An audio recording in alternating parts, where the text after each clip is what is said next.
Bonjour, bonjour. Bonjour à tous, bienvenue. On a plein de choses à se raconter, je sais, mais il y aura aussi après. Nous sommes toujours joyeux de nous retrouver, c'est bon signe. Ce matin, c'est un jour particulier puisque c'est le jour de Pentecôte. Et nous avons à cœur de louer notre Dieu. Dieu se tient parmi nous et il siège au milieu des louanges de son peuple. Il faut se rappeler, 50 ans après que Dieu ait libéré son peuple de l'esclavage, en le faisant sortir d'Égypte, Dieu lui donne sa loi, une loi de vie. Il la donne de façon majestueuse, au mont Sinaï, vous connaissez les récits, au milieu du feu, des flammes, des éclairs. Il fait ainsi alliance avec Moïse et avec son peuple hébreu. Et c'est donc dans ce contexte, en ce grand jour de Pentecôte, qui commémore le don de la Torah que Dieu a donné, que le Saint-Esprit est répandu sous forme de langue de feu sur les apôtres réunis à Jérusalem. Et c'est donc notre Pentecôte.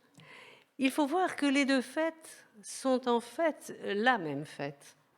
Et c'est magnifique parce que le projet de Dieu nous dépasse largement et il est prévu depuis si longtemps. Cet esprit est un esprit puissant. À l'œuvre depuis le début de la création, c'est un esprit bienveillant, un esprit de vie, comme on le lit ou on va le lire dans le beau texte d'Ézéchiel. Ézéchiel est donc transporté en esprit dans une vallée remplie d'ossements desséchés, complètement secs. L'Éternel lui dit donc, prophétise et parle à l'esprit.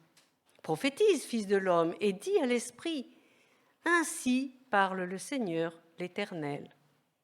Esprit, viens des quatre vents, souffle sur ces morts et qu'ils revivent. Je prophétisais selon l'ordre qu'il m'avait donné, et l'Esprit entra en eux, et ils reprirent vie, et ils se tinrent sur leurs pieds. C'était une armée nombreuse, très nombreuse. Il me dit, fils de l'homme, ces os, c'est toute la maison d'Israël.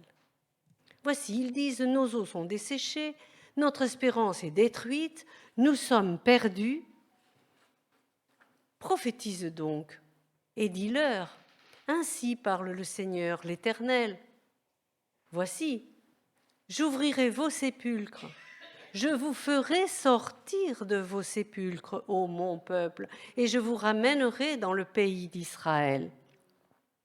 Et vous saurez que je suis l'Éternel, lorsque j'ouvrirai vos sépulcres, et que je vous ferai sortir de vos sépulcres, ô mon peuple. Je mettrai mon esprit en vous, et vous vivrez. Je vous rétablirai dans votre pays, et vous saurez que moi, l'Éternel, j'ai parlé et agi, dit l'Éternel. Amen. Dieu est fidèle. C'est lui notre salut. Proclamons son amour, proclamons sa vérité, que le Seigneur soit magnifié par nos chants ce matin. Je vous invite à vous lever pour un premier chant qui célèbre la gloire de Dieu.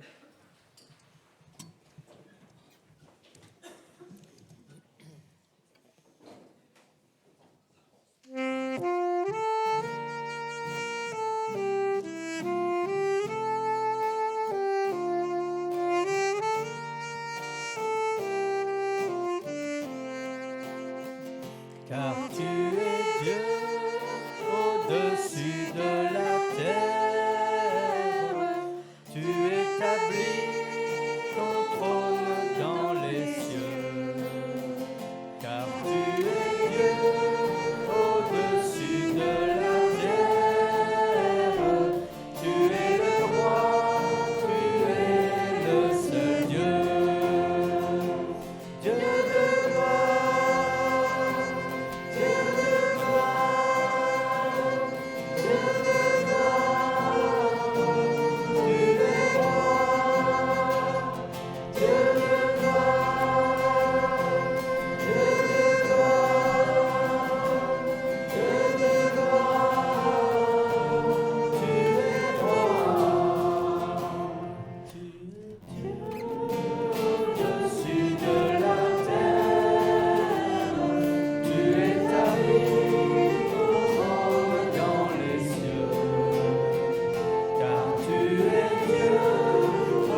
Et après avoir chanté la gloire de Dieu, nous allons chanter aussi qu'il est lumière, lumière qui donne la vie.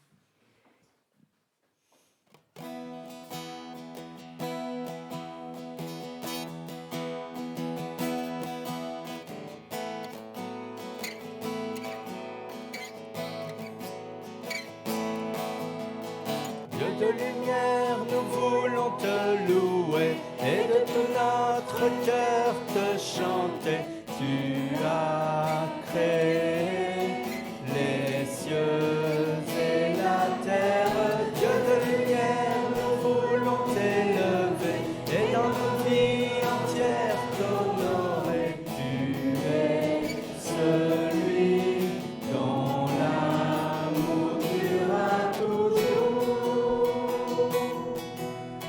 Lève-toi, mon âme, pour le rencontrer, et avec les anges, viens le célébrer. Oh, Dieu de lumière, nous voulons te louer, et de tout notre cœur te chanter. Tu as créé les cieux et la terre. Dieu de lumière, nous voulons t'élever, et dans nos vies entières t'honorer. Tu es celui dont l'amour durera toujours. Amour insondable, patience infinie, grâce incomparable, qui nous rend la vie. Oh, Dieu de lumière, nous voulons te louer, et de tout notre cœur te chanter. Tu as créé les cieux et la terre. Dieu de lumière, nous voulons t'élever, et dans nos vies entières t'honorer. Tu es celui dont l'amour durera toujours.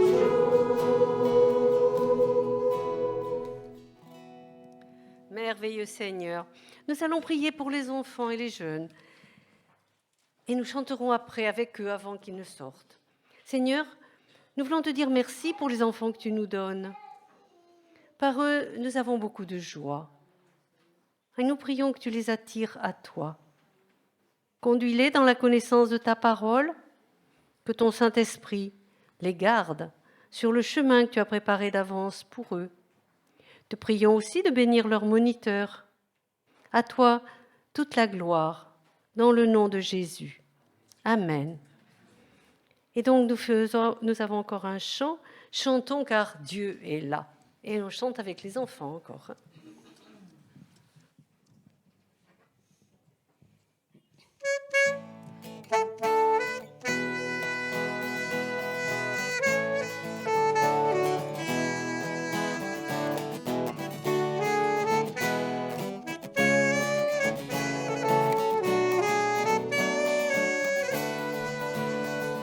Chantons, car Dieu est là. Poussons des cris de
sortir s'il y a bien... Oui. Et puis, vous pouvez vous asseoir.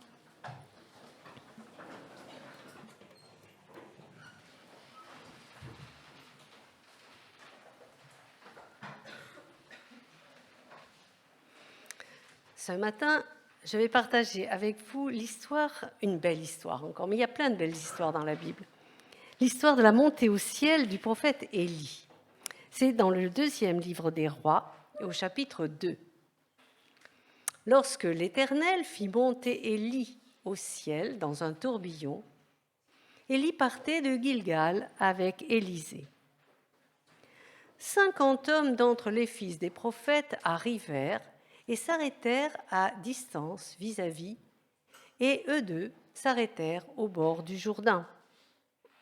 Alors Élie prit son manteau, le roula et en frappa les eaux, qui se partagèrent, çà et là, et y passèrent tous deux à sec.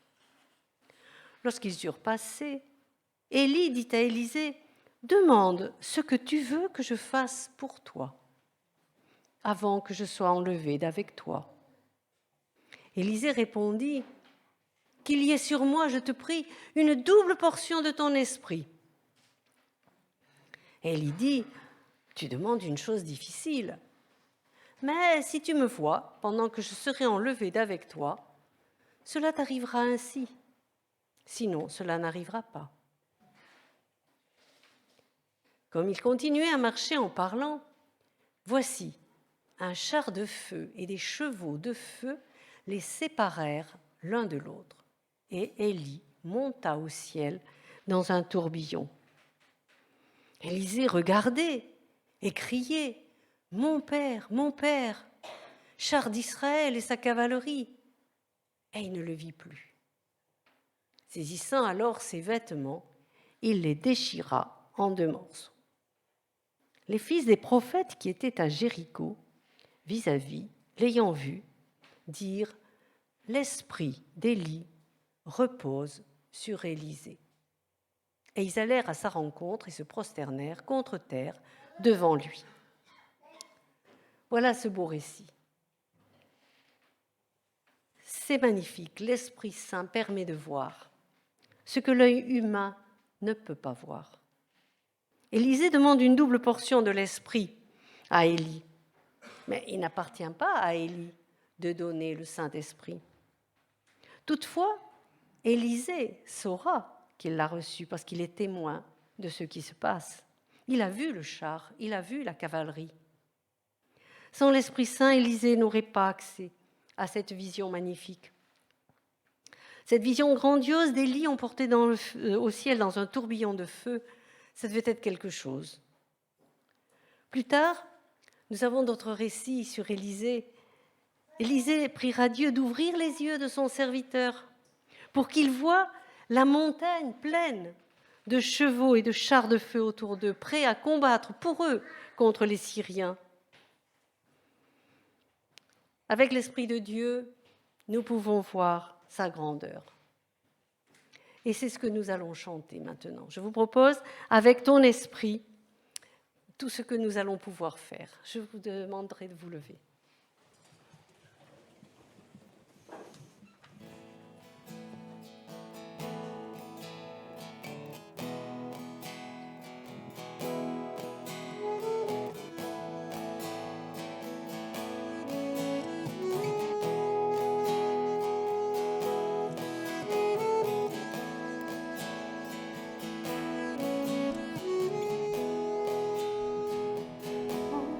Avec ton esprit,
Quand Jésus est ressuscité, les disciples ont eu du mal à croire. Ils ont été lents à comprendre. Même certains eurent des doutes. Pierre et Jean ont couru au tombeau, l'ont trouvé vide, mais ils ne comprenaient pas ce qui se passait. Thomas était incrédule. Les yeux des disciples d'Emmaüs étaient empêchés de le reconnaître. Alors Jésus a dit, « Quand sera venu le Consolateur, que je vous enverrai de la part du Père, l'Esprit de vérité qui vient du Père, il rendra témoignage de moi. » C'est l'Esprit qui convainc. C'est par l'Esprit Saint que nous comprenons. On ne peut pas saisir que Jésus est vivant, ressuscité, glorieux, sans être de l'intérieur inspiré par le Saint-Esprit. Dans sa première lettre aux Corinthiens, Paul écrit « Ce sont des choses que l'œil n'a pas vues, que l'oreille n'a pas entendues, qui ne sont pas montées au cœur de l'homme, des choses que Dieu a préparées pour ceux qui l'aiment. Dieu nous les a révélées par l'Esprit, car l'Esprit sonde tout, même les profondeurs de Dieu. » De même que l'Esprit, donc, a permis à Élisée de voir Élie monter au ciel dans le tourbillon de feu, ce même Esprit ouvre nos yeux spirituels aujourd'hui encore. Il fortifie notre foi en Jésus. Il inspire nos pensées vers la connaissance de Dieu. Jean dit aussi dans sa première épître, « Reconnaissez à ceci l'Esprit de Dieu. Tout esprit qui confesse Jésus-Christ venu en chair est de Dieu. » Soyons affamés, soyons assoiffés de Dieu. Demandons le Saint-Esprit. Oui, il est venu à la Pentecôte, mais il est là aujourd'hui. Et je ne suis pas toujours tournée vers lui. C'est pourquoi je dois reconnaître que j'ai besoin de lui, que j'ai soif de lui. Demandons le Saint-Esprit pour que nos yeux s'ouvrent, pour que nous voyions la révélation de Jésus-Christ et que nous contemplions les merveilles de Dieu pour sa gloire. Pour introduire notre temps de prière libre, je vous propose de chanter, mais comme une prière, le chant qui va venir. Viens, Saint-Esprit. Nous appelons le Saint-Esprit pour qu'il pénètre au plus profond de nous et pour que nous puissions vivre pleinement de sa présence. Si vous préférez rester assis, vous pouvez vous lever. C'est une prière, en fait, que je vous propose. Et après, on priera librement. Nous allons chanter « Viens, Saint-Esprit ».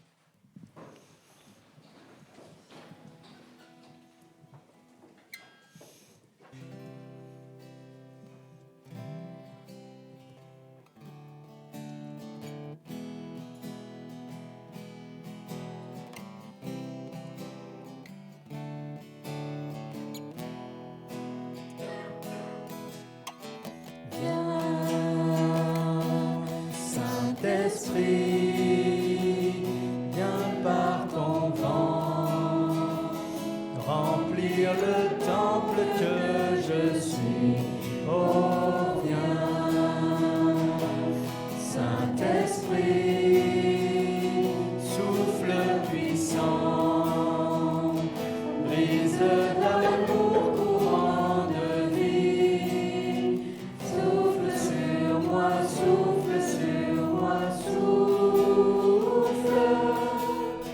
souffle sur moi, souffle sur moi, souffle.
Ô Seigneur notre Père,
celui qui le demande.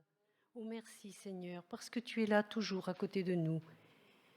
Nous te sommes reconnaissants. À toi le règne, la puissance et la gloire au siècle des siècles. Amen. Je vous propose, pour finir ce premier temps, de chanter « C'est auprès de Dieu ». Oui, c'est auprès de Dieu que nous avons le réconfort, si vous voulez.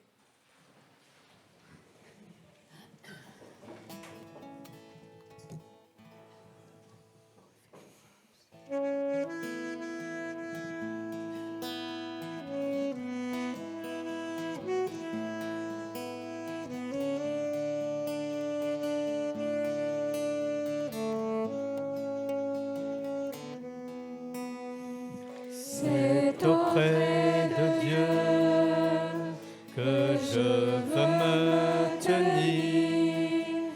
Il est mon Seigneur, mon roi.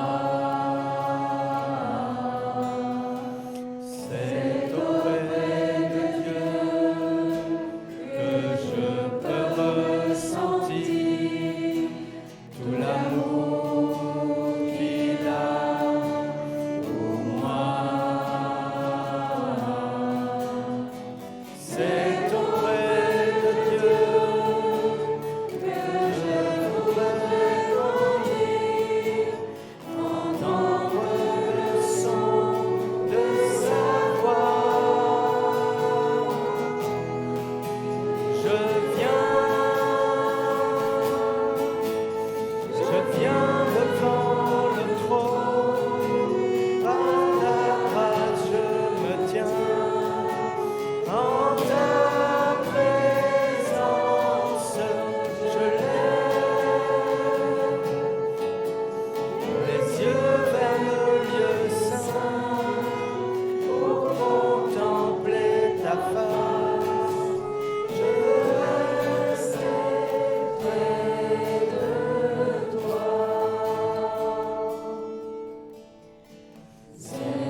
place, on va écouter le message de la part de Joël. Merci Joël.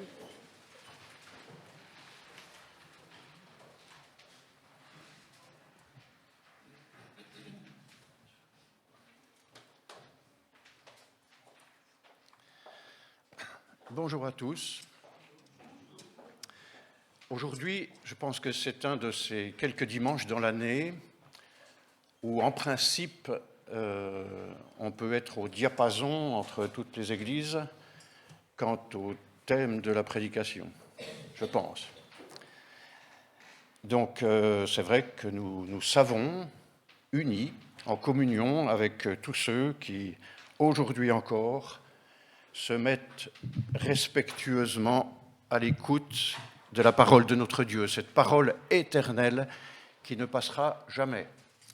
Le ciel et la terre passeront, mais mes paroles ne passeront pas.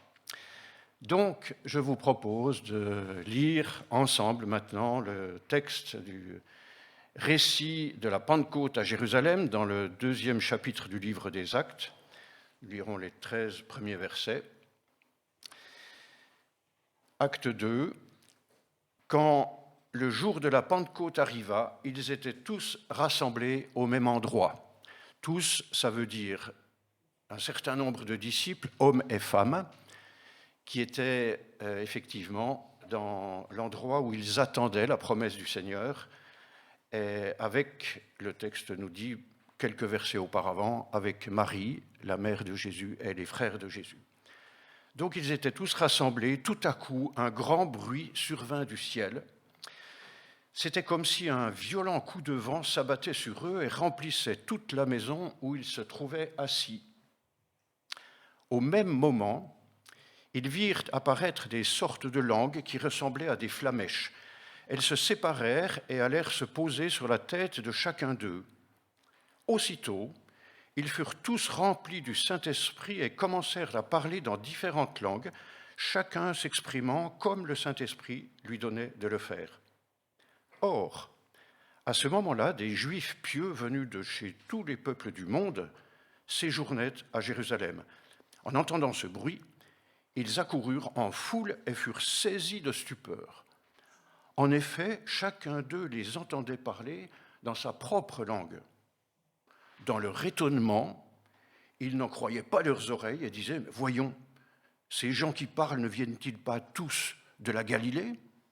Comment se fait-il donc que nous les entendions s'exprimer, chacun dans notre propre langue maternelle ? Nous sommes Parthes, Mèdes, Élamites, nous habitons la Mésopotamie, la Judée, la Cappadoce, le Pont ou la province d'Asie, la Phrygie, la Pamphylie, l'Égypte ou le territoire de la Libye, près de Cyrène, ou bien nous vivons à Rome, nous sommes juifs de naissance ou par conversion, nous venons de la Crète ou de l'Arabie, et pourtant, chacun de nous les entend parler dans sa propre langue des choses merveilleuses que Dieu a accomplies. Ils n'en revenaient pas. Plongés dans la plus grande perplexité, ils se demandaient entre eux « Qu'est-ce que cela peut bien vouloir dire ?» Mais d'autres tournaient les choses en ridicule. « C'est le vin doux, disait-il, ils ont trop bu. » La moquerie. La Pentecôte à Jérusalem, décrite dans ce récit, est un événement unique dans l'histoire. Elle est aussi un signe, comme le sont tous les miracles. Un signe très fort de la grâce de Dieu envers tous les hommes. Un signe qui avait tout son sens et sa raison d'être à ce moment précis de l'histoire. La période dont il s'agit ici est une période charnière, fondamentale. Elle marque la naissance de l'Église, l'ouverture de l'Évangile au monde. Elle inaugure un temps nouveau, le temps où Dieu, désormais, s'adresse non plus seulement à un peuple particulier, comme il l'avait fait jusque-là, un peuple choisi, bien circonscrit dans un lieu donné, mais où il s'adresse à tout le monde, à toute personne, partout, toute personne de toute origine et de toute condition. C'est ce temps nouveau-là qui commence. Dieu est le maître du temps, on le sait. Et la Pentecôte à Jérusalem, cette année-là, au tout début de notre ère, s'est réalisée elle aussi dans le temps de Dieu. Le temps de Dieu. Le temps de Dieu dans nos vies. Ici, je vous propose de nous arrêter quelques instants sur 3 aspects de ce temps de Dieu, ce qu'il marque dans l'histoire. Ce temps, ce jour-là, c'est le temps d'une naissance, bien sûr.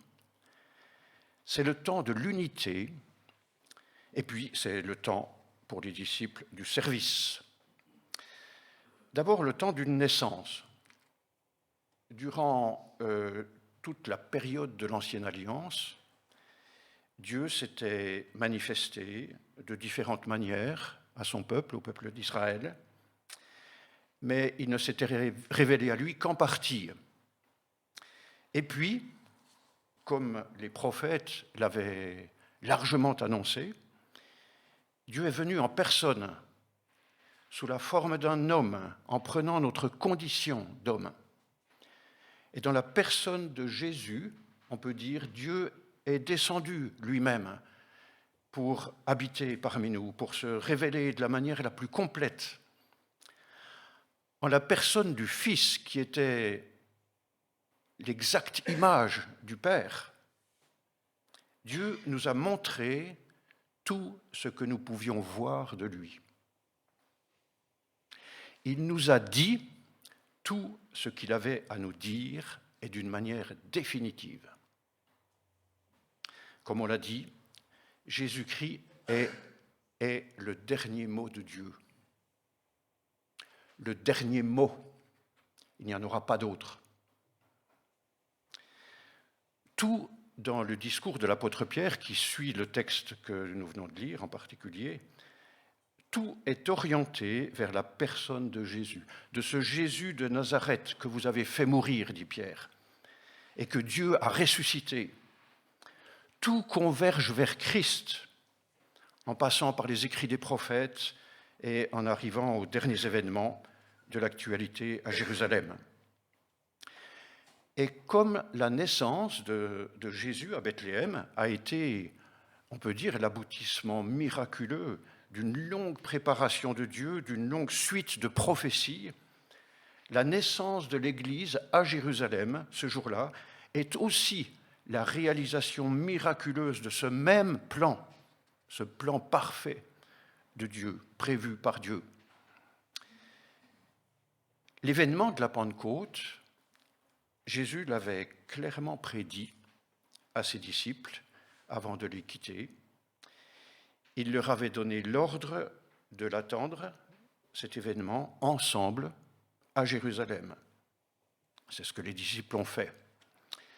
Et tout ce qui s'est produit alors dans le lieu où ils étaient réunis, comme on l'a lu, tout ce qui s'est produit est venu du ciel, effectivement.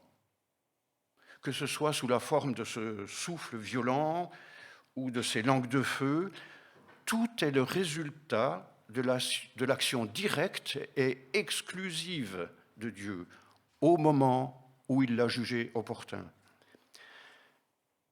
Rien de ce qui s'est passé là n'a été le produit de l'effort ou de la piété des disciples.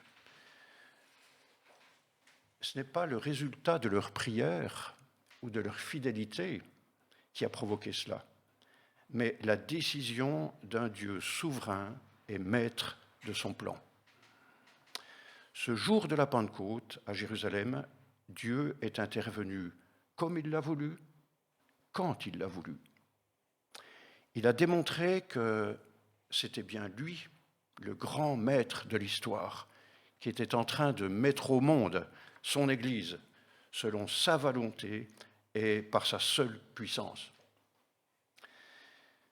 Comme au moment de la création, comme pour la naissance de Jésus, Dieu réalise infailliblement l'accomplissement de son plan. Et ce miracle de Dieu, le jour de la Pentecôte, c'est par-dessus tout le temps de l'unité, le temps de l'unification. comme nous l'a dit Pascal dimanche dernier, en quittant ses disciples au moment de l'ascension et pour remonter au ciel, on pourrait dire paradoxalement, Jésus s'est fait en réalité plus proche désormais de tous et de chacun personnellement par la présence de l'Esprit Saint. Et la Pentecôte à Jérusalem, à ce moment-là,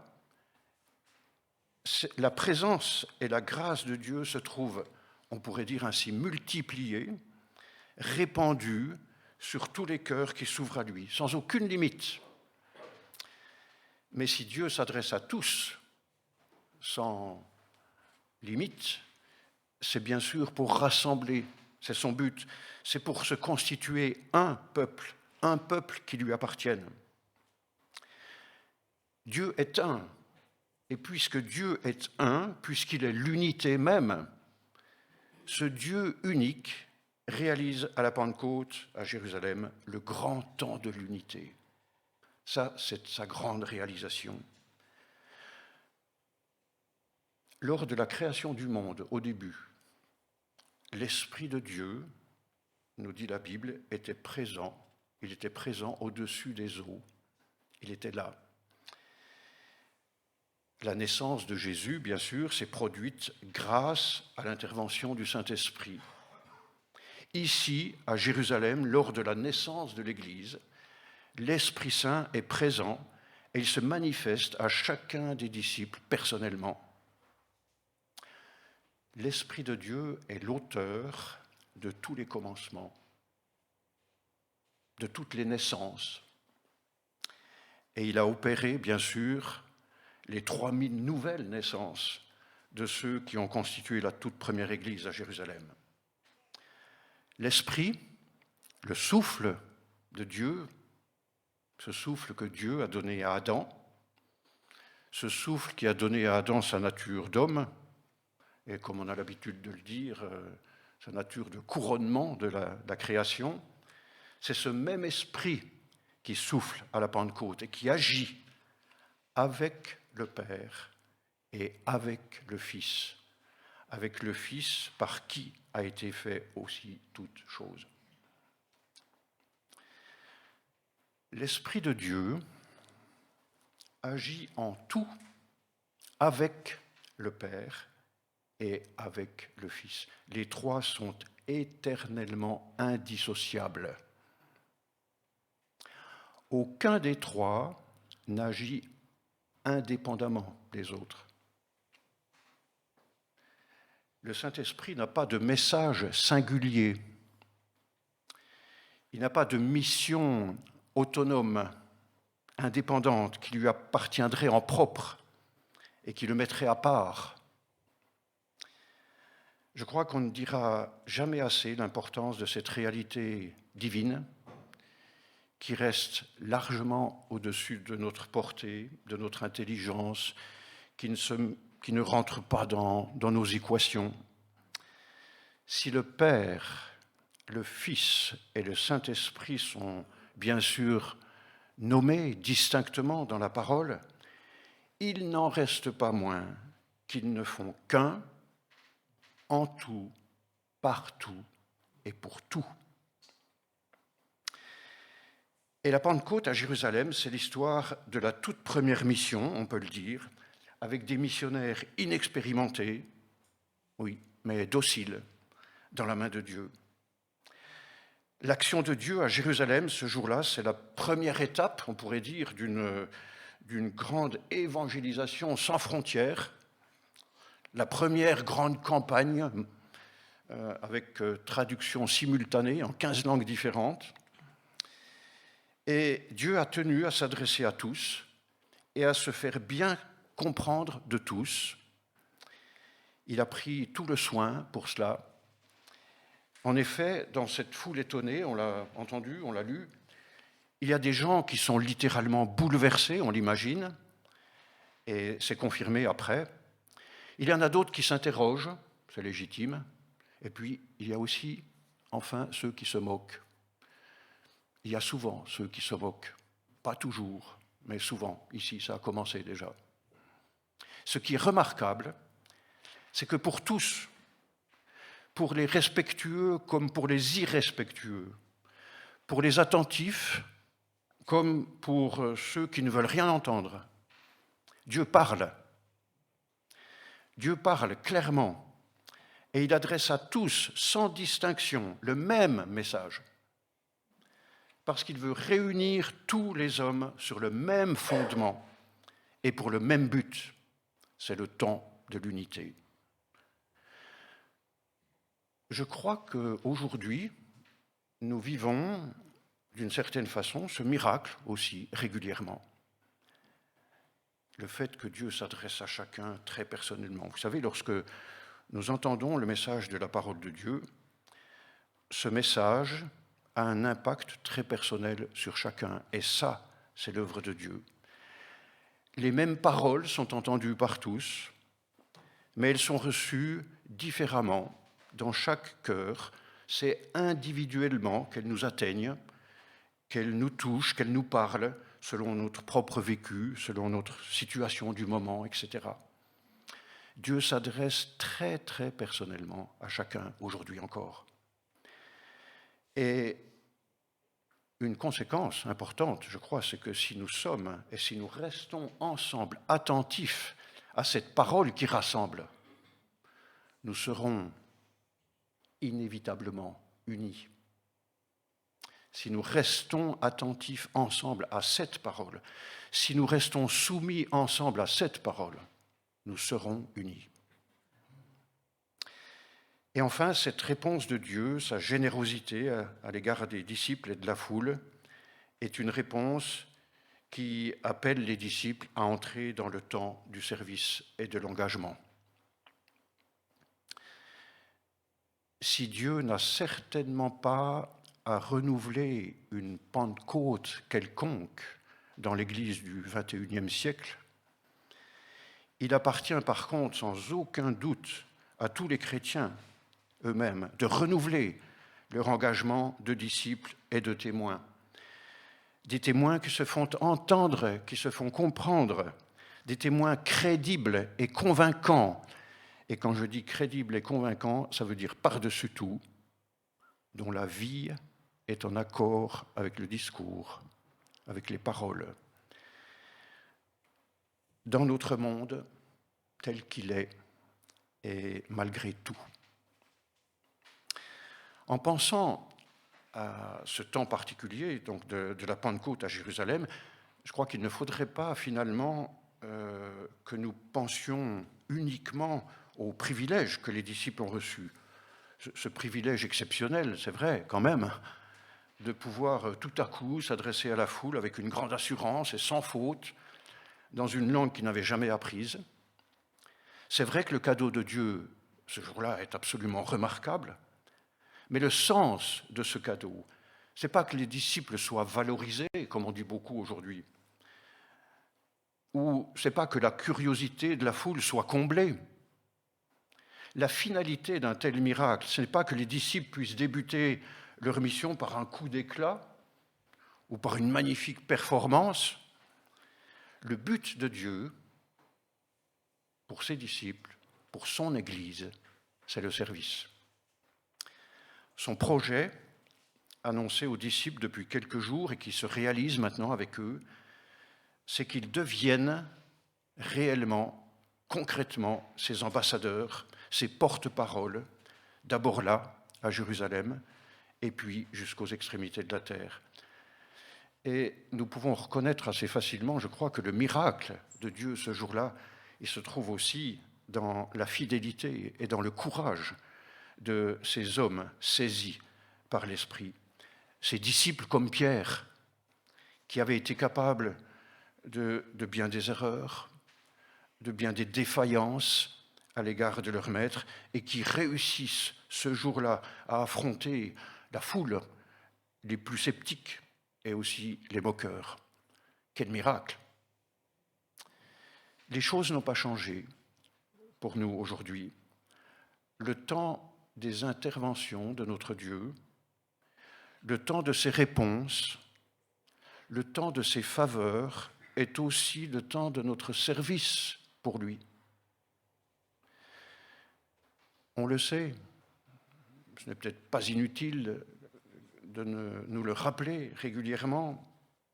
Le service, ça veut dire une mise à disposition, je dirais toute simple, humble, modeste, une mise à disposition dans son œuvre, dans l'Église, des moyens qu'il nous a donnés, des dons qu'il nous a faits aux uns et aux autres, sachant toujours que Dieu ne nous appelle pas à l'exploit, mais à la fidélité. Sachant que Dieu n'attend pas de nous la performance, mais la disponibilité et un engagement dans la durée. Alors, en conclusion, je dirais que l'histoire qui commence à la Pentecôte à Jérusalem est l'histoire d'un peuple nouveau, encore une fois, d'une humanité nouvelle qui ne connaît plus aucune discrimination, aucune barrière, qui se reconnaît, cette humanité tout entière, dans la simple acceptation de la grâce gratuite de Dieu. Cette histoire, qui commence là, à Jérusalem, à la Pentecôte, c'est l'histoire de l'Église de Jésus-Christ qui a traversé les siècles. Cette histoire, c'est la nôtre, aujourd'hui. Nous faisons partie ensemble de ce peuple nouveau. Alors, demandons à Dieu que notre vie entière, à chacun, notre vie soit le témoignage visible d'une nouvelle attente, comme les disciples ont attendu ce que le Seigneur leur avait promis, que nous soyons nous aussi dans cette attente, l'attente de son retour, mais une attente active comme celle des disciples à Jérusalem, qui se donnent, qui servent sans relâche, par amour, uniquement par amour pour celui qui nous a tout donné, en n'oubliant jamais que si Dieu nous a répondu aussi à nous, si Dieu est venu jusqu'à nous et nous a fait la même grâce, c'est pour que nous soyons à notre tour dans le monde des interprètes, des traducteurs efficaces du message de sa grâce. Que Dieu nous y aide chacun et ensemble. Je vous propose de chanter maintenant un chant qui s'intitule « Souffle de Dieu, nous t'accueillons ». Nous le chantons aussi comme une prière.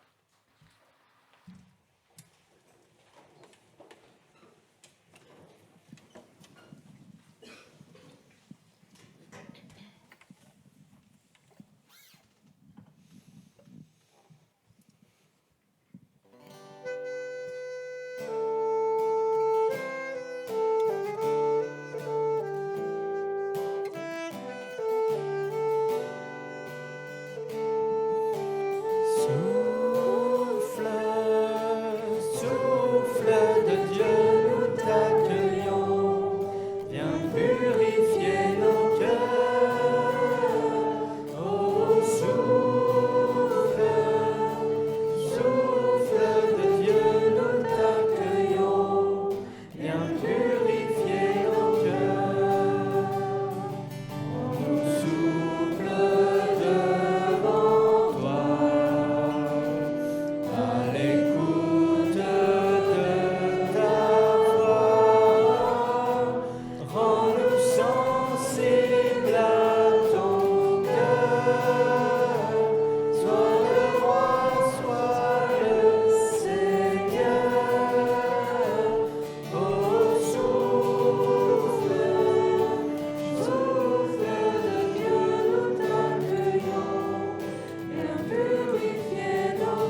pouvez reprendre place.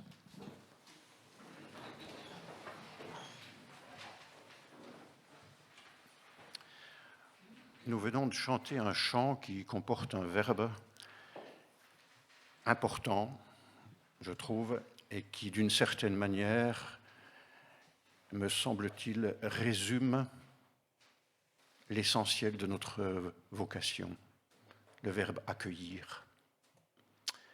Nous sommes appelés à accueillir tout ce que Dieu nous a donné. Et c'est ce que nous voulons faire maintenant, encore avec ce petit temps de la Sainte Seine. Nous voulons accueillir une fois de plus ce matin ce que Dieu nous a offert d'inimaginable, d'incalculable. Nous voulons accueillir encore une fois le souvenir, nous voulons vivre le souvenir de ce qu'il a fait pour nous à notre place gratuitement. Nous voulons vivre ce moment dans les termes où le Seigneur l'a demandé lui-même à ses disciples. Quand il nous a dit que le soir où il fut livré, le Seigneur, après avoir rendu grâce avec ses disciples autour de la table, prit le pain, il le rompit, il le leur donna en disant « Prenez, ceci est mon corps qui est pour vous ». Et puis de même, après le repas, il prit aussi la coupe et leur dit « Ceci est la coupe qui représente mon sang, le sang qui est pour vous. Buvez-en tous, faites ceci en mémoire de moi, dit le Seigneur, jusqu'à ce que je vienne. » C'est ce que nous faisons encore aujourd'hui. C'est ce que nous avons la grâce de faire aujourd'hui. Peut-être que tout le monde n'a pas la grâce de vivre un moment comme celui-ci partout dans le monde. Nous le savons. Nous avons ce privilège, nous avons cette liberté. Alors, nous voulons vivre en ce moment encore ce temps de liberté pour nous rappeler, pour nous replacer devant l'immense œuvre de grâce de notre Dieu. Nous pouvons demander à Dieu d'enlever de nos têtes, de nos cœurs, tous les parasites qui pourraient empêcher cette pensée de se souvenir librement et de repenser pendant ces quelques instants librement et avec une immense reconnaissance à ce geste que Jésus a accompli sur la croix. J'invite donc ceux qui reconnaissent dans le sacrifice de Jésus leur seul moyen de salut, qui l'ont accepté pour eux, qui veulent le manifester maintenant, à se lever pour participer au partage du pain et du vin entre nous. Donc, vous pouvez vous lever, et puis je demanderai à Joseph, à René et à Pascal de s'approcher pour faire le service. Merci.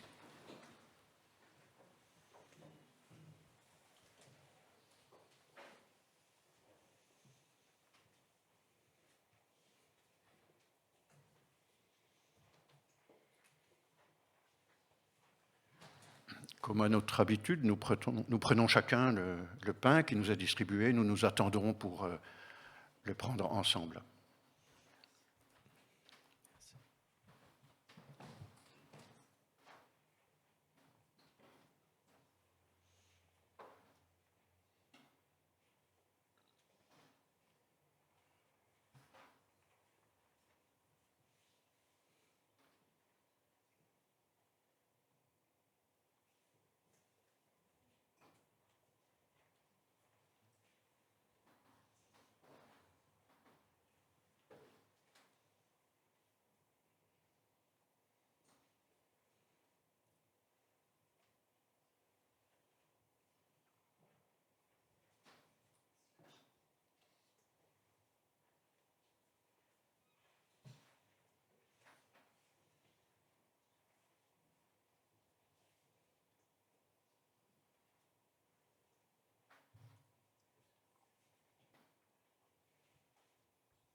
Comme Jésus l'a dit à ses disciples, prenez, mangez, ceci est mon corps qui est pour vous.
En prenant la coupe, Jésus dit, buvez, ceci est mon sang qui est le sang de la nouvelle alliance.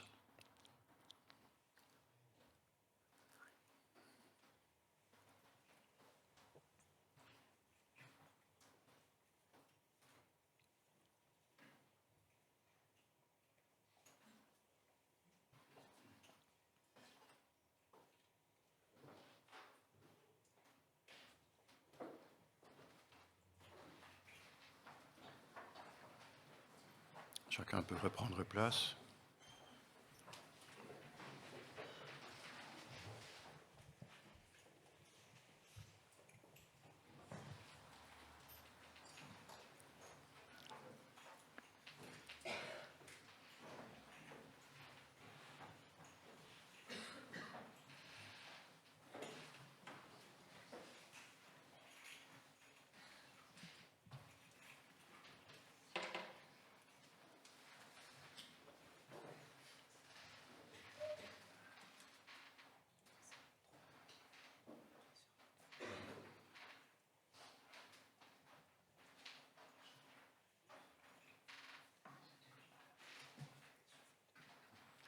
Nous voulons prier.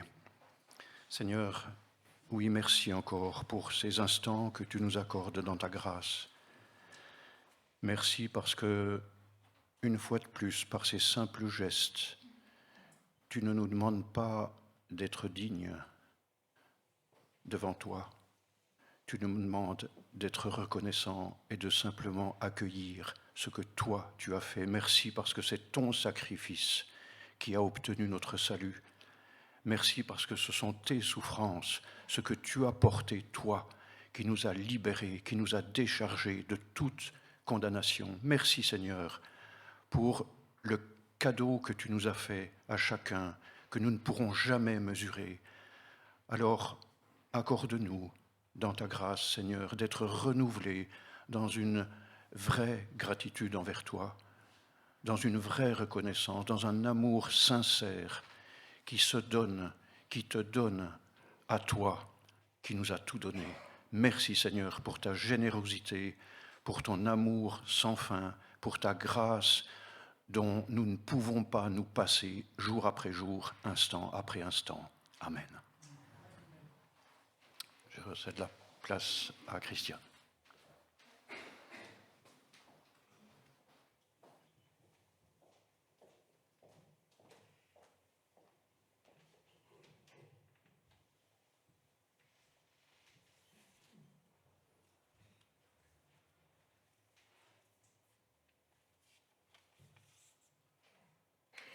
Alors c'est le temps des annonces. On va voir tout ce qui s'affiche car il y a pour mercredi, voilà, mercredi 22 mai à partir de 20h, une soirée film et débat. Chariot de feu, c'est le titre du film. À partir de 20h, je l'ai dit, suivi d'un débat avec Paul, Jenny, Joël et Guy. Merci à ceux qui animeront. L'église est ouverte à partir de 19h15.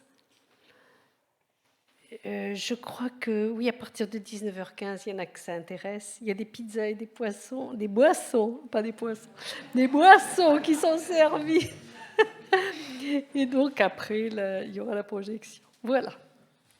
Le vendredi qui suit, 24, à 10h30, l'AFG chez Peter. Le samedi 25, à 14h, 17h. 17h, c'est bien ça? Répétition de l'équipe de louanges à l'église. Et puis, il y a une annonce spéciale qui m'a été donnée. Retour aux sources, c'est un week-end du 31 mai au 2 juin, c'est bien ça? Voilà. C'est sur le thème « Face aux violences dans notre quotidien ». Les flyers, vous trouverez à l'entrée.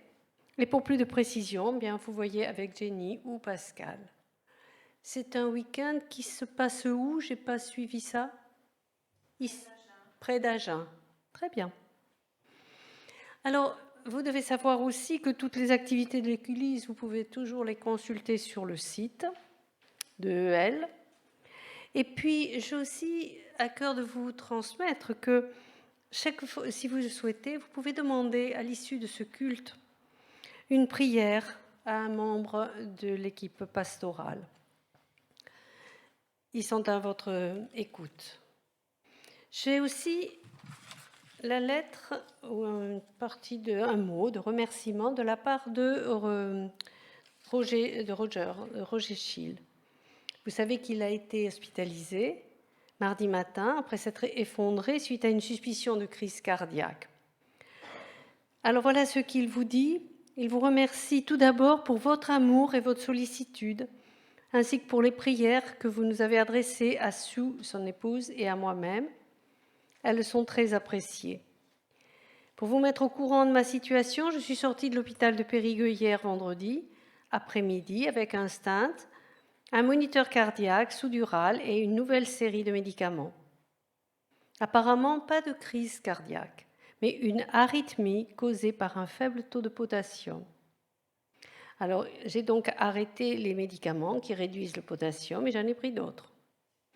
C'est souvent le cas, mais bon. Je peux vivre une vie normale, gloire à Dieu, bien qu'apparemment cela n'inclut pas de grimper aux arbres ou de manier les tronçonneuses. Ces sports-là sont réservés aux gâtés. Je ne taris pas d'éloges sur l'excellent traitement reçu de la part des services de santé français. Ça, c'est vrai qu'on peut remercier nos médecins et tous les infirmiers, aides-soignants et autres. Ils sont vraiment là au service des gens, c'est magnifique. L'efficacité, la gentillesse, la patience du personnel médical et infirmier ont été exemplaires. Je vous remercie à nouveau pour votre souci sincère de mon et notre, avec son épouse, bien-être. Voilà. Donc, on est rassuré et on est content de savoir que ça va mieux, mais je pense qu'il faut quand même qu'il se repose un petit peu. Oui, je t'en prie. Viens. Mercredi soir, Ah oui. si quelqu'un peut venir fournir une pizza pour l'événement, merci d'en parler à Marie-Claude. Aussi, les personnes nous demandent quelle forme prendre le débat. S'agit-il d'une table ronde? La réponse est non. nous envisageons que Guy pose des questions à notre équipe, composée de Jenny, Paul et Joël, qui donneront des réponses brèves, puis le débat sera ouvert à tous ceux qui veulent poser une question. Mais soyez assurés que personne dans le public ne subira de pression pour participer. OK? Merci, merci. Nous l'avons compris, il y a beaucoup de besoins aussi dans notre Église. Des frères et sœurs qui souffrent, des frères et sœurs qui sont malades, qui vont être hospitalisés dans la semaine. Et nous avons aussi à cœur de prier pour eux. Je vous propose un temps de prière. Prions aussi pour notre pays, pour la paix dans le monde, mais on va le voir dans la prière. Seigneur, toi qui es bon et miséricordieux, toi qui nous connais parfaitement, nous te prions pour tes enfants malades qui souffrent dans leur corps, pour ceux qui sont seuls, ceux qui ont l'esprit abattu, qui sont tristes, chargés, pour ceux qui sont dans le deuil, pour ceux qui ont, dans les jours prochains, une hospitalisation en vue, des tracasseries. Seigneur, nous te prions, sois auprès d'eux, bénis-les. Nous portons aussi devant toi notre ville, pour que tu envoies ton esprit de sagesse sur les habitants de cette ville, mais aussi pour notre pays. Et nous te prions pour la paix dans le monde. Oui, ton Esprit Saint, ton esprit de sagesse, qu'il remplisse le cœur de nos gouvernants, de nos dirigeants, et aussi de nous habitants, simples citoyens, pour que nous fassions les bons choix, les bonnes analyses, et que tu nous donnes d'agir. À toi la puissance et la gloire au siècle des siècles. Amen. Avec un dernier chant, nous allons dire notre espérance dans la bonté de Dieu. Si nous n'en étions pas certains, nous serions bien tristes. Oui, pardon, les offrandes, je l'avais en plus ajouté, les offrandes. N'oubliez pas les offrandes. Vous avez un tronc à la sortie ici, puis de l'autre côté. Donc, merci. Nous chantons. Dieu, tu es bon.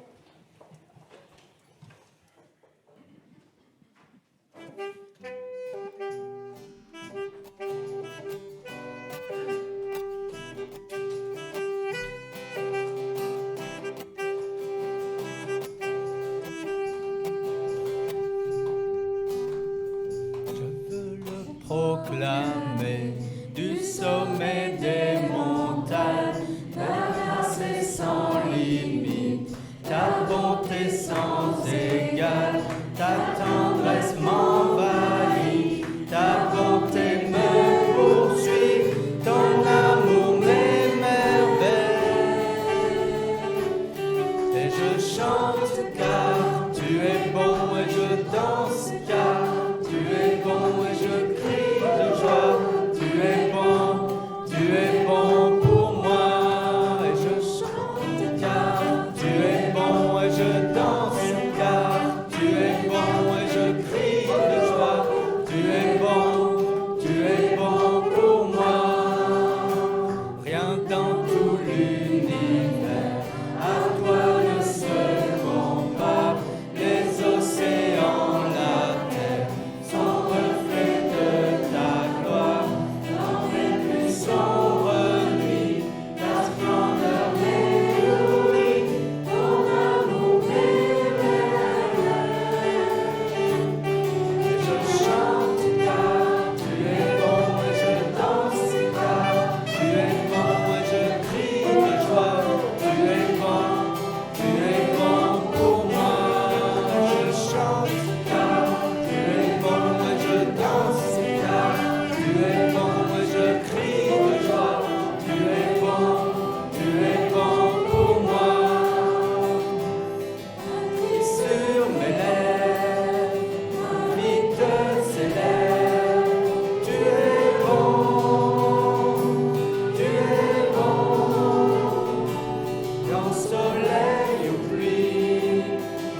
Jésus vous accompagne, c'est l'Esprit qui vivifie, la chair ne sert de rien.